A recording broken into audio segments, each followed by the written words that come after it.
Hi guys. So today I just want to sit down and talk to you really fast about the potential for buying land. More specifically, buying land in order to eventually build a home or even to pull a manufactured home onto.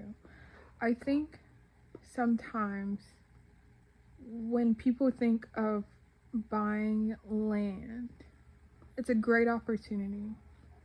It's a great investment, phenomenal investment, not just financial wise, but also when you're thinking about quality of life, the potential for creating generational wealth, setting up your lifestyle almost in a way. I think it's a really, really great thing that we're able to do, and it may even be an underutilized sector of investment portfolios. So I think a lot of people, when they think of investing in real estate, normally decide to accumulate property, and they either flip it, hold on to it, or they rent it out. And there's nothing wrong with any of those things. But I do think that a lot of people maybe aren't buying land because they don't know where to start. And on the flip side of that, I think there are a lot of people that decide that they want to buy land because they do want this dream of building their home from the ground up to come true one day, and they're just not there yet. But they want to go ahead and make that first step in that process. And that for them is finding and then securing the land. Sometimes I think they're a little bit more underprepared than maybe they think going into it, because buying land is not easy, especially if it's raw land. And when I say raw land, I'm looking at land that has literally never been developed. It's still got trees on it.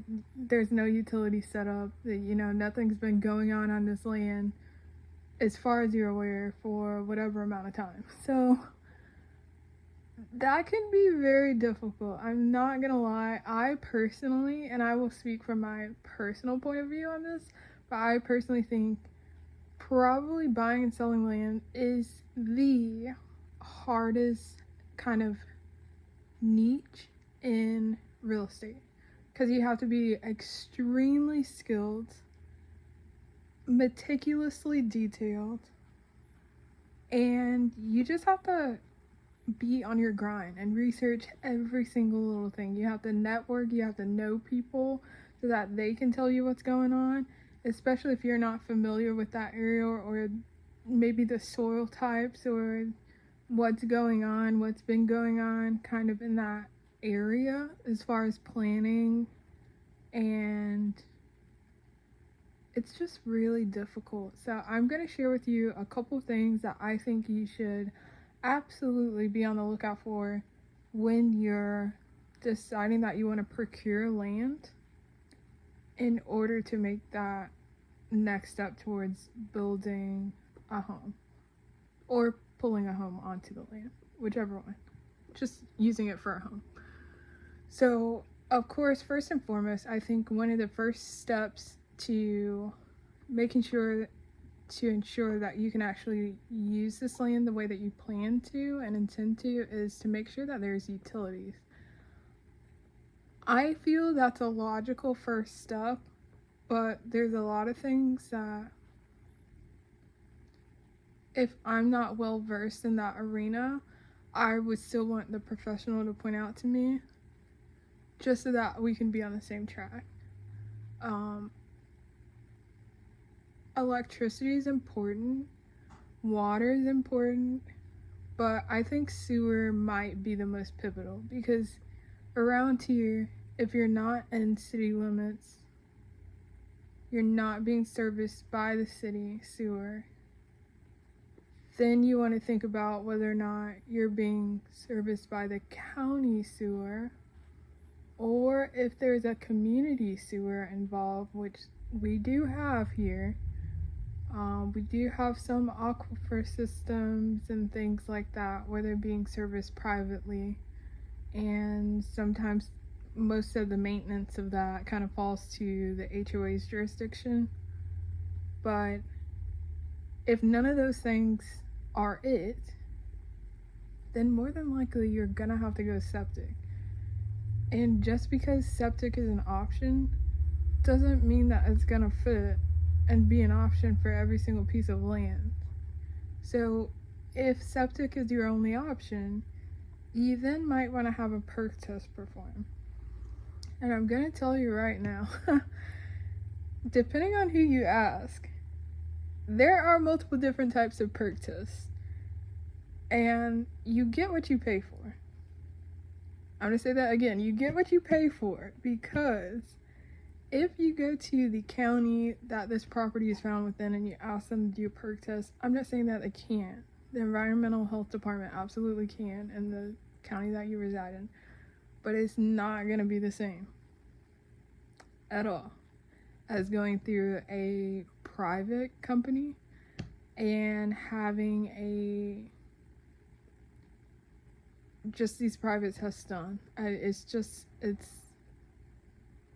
It's well worth it, because I feel they take into consideration a few more factors than the county would,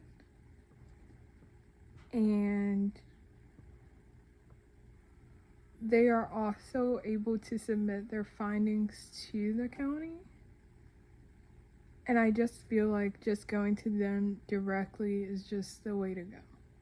It's 9 times out of 10, it's going to be the easiest. It's not the cheapest, but it's going to be the easiest in the long run. So that's probably the first step. One of the other things that I think is important to consider is the survey. And when I say survey, I'm not talking about, oh, I've got the 4 corners marked, okay, we're good to go. If this is going to be a home site, or even a homestead, whatever you want it to be, I think it's really important that you know how much area you have the potential to even build on. So when you get a survey, you also want to make sure that you can have someone come out and actually delineate the wetlands. You also want an idea of what's going on with the topography. Are there swells? Are there slopes? Are you on the waterfront? Okay. If you are on the waterfront, is there a riparian buffer? These are all questions that just having the 4 corners marked, being able to flag, identify a pink flag or an orange flag, whatever color they're using, it's not going to tell you anything. It's great to know.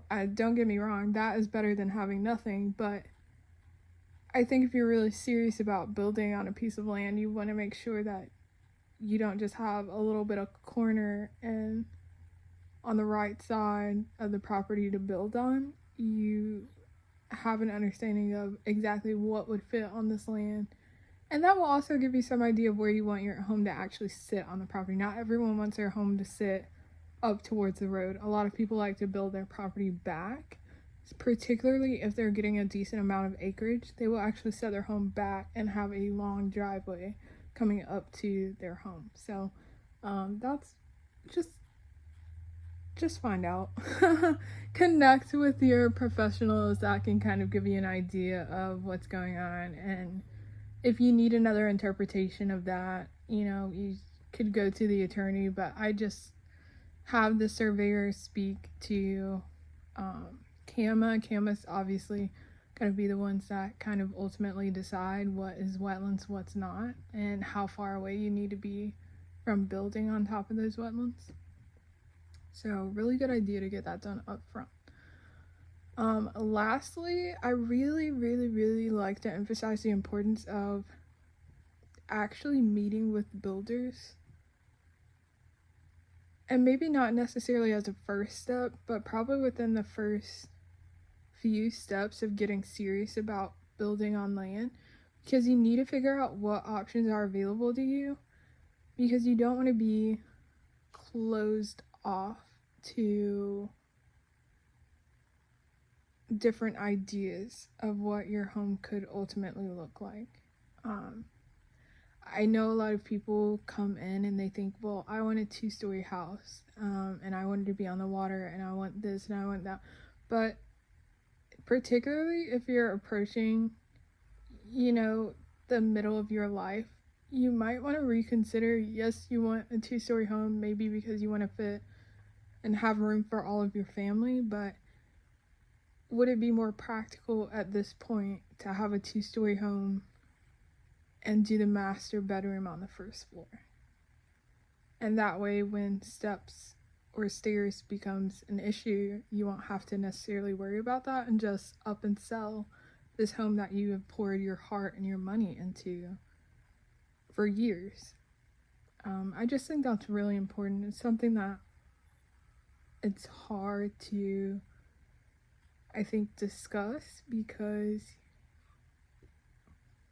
you want what you want, and when you've been dreaming about something for so long and you can see it coming to fruition, and you have the realization that it's now within reach, I think it's just really hard to take a step back and be realistic that this was a dream that I had 10 years ago, but is it still my dream today? Is it still my dream right now?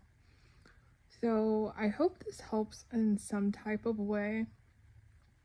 I know that it's something that I've discussed with several people that have come to me and said that they were looking for a home site. It's just a few things. There's a ton of things that need to be considered when you're looking to buy land. It's just, like I said, it's a beast. And it's a beast that you don't have to swallow and tackle on your own. But these are probably some of the most important things for sure to keep in mind. So yeah, if you're gonna get a home site sometime soon, just watch this video again, please, and rewatch it and send it to all your friends, because they're really important things that I don't necessarily think everyone is actively thinking about when they go off to buy this future home site. So yeah, thank you so much for listening, as usual. And if you have any questions, feel free to drop that in the comments below. Sorry it was a little bit longer than I intended, but for good reason, I think. Yeah, bye.